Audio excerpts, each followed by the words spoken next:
So now that you have you met with your three different contractors and you have your three different written contracts that are offered to you, I encourage you to just take a minute, rate apples to apples, look over the contracts, and evaluate your experiences with these different contractors. Now, when you're evaluating your experiences with these contractors, there should be a certain these guys should have a certain air of confidence with themselves and the ability to handle your project. You should feel like they're going to do a good job on your roof project, just handling the project in general.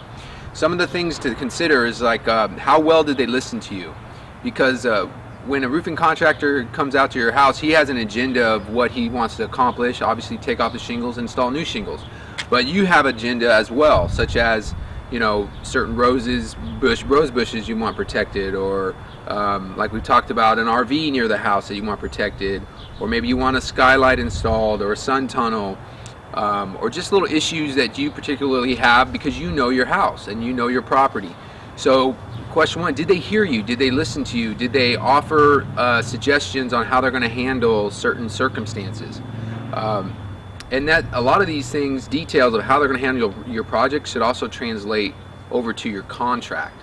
And so when you look at your contract, you should see specifics. You should look at your contract and go, this looks good. They're specifically telling me what they want, what they're going to do, and what they're offering in this roofing project. If it just says replacing shingles, replacing architectural shingles, and putting edge metal, and disposing of debris, and that's it, then that's way too vague. You need to see on your contract the shingle manufacturer, the make and model of the shingles. You need to have it written if they're going to do edge metal, gutter edge metal, and rake edge metal should be listed. If they're going to install valley metal, that needs to be said. If your home has skylights, are they going to replace those skylights? If so, it needs to say it on the contract. In regards to your chimneys, it should say on your contract if they're going to replace only the roof flashing, or even if they're going to replace the roof flashing around the chimney, as well as the counter flashing. The counter flashing should be replaced 90% of the time. These things need to be listed on your contract. What kind of underlayment they're going to use.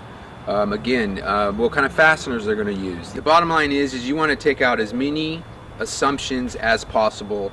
Don't just fall for a guy that's just a good salesman and presents well, speaks well, but just has a really poor contract. Don't fall for that, because it leaves you open to problems later on.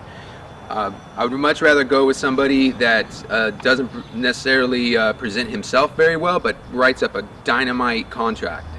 That's really the bigger win. So, but obviously you want to feel good about who's going to handle your project, and you want to feel really good about the contract itself. One more thing, when you look at when you're comparing the contracts, there should be a dry rot clause on your contract. You need to know that roofing projects, obviously the roofs are covered with material. So you take off the shingles, all of a sudden you find dry rot, you find other issues. There should be a dry rot, or in a sense a clause that states how they handle the extras that happen at the job. What do they charge for labor, and what do they charge for material? There should be some people will charge extra for material costs and on top of the price, and some people don't. And then the ranges from anywhere from $50 to $100 an hour for labor. You just want to have it specifically written on your contract how they handle the extras. Now that you've had you fully reviewed everything, now it's time to make your decision.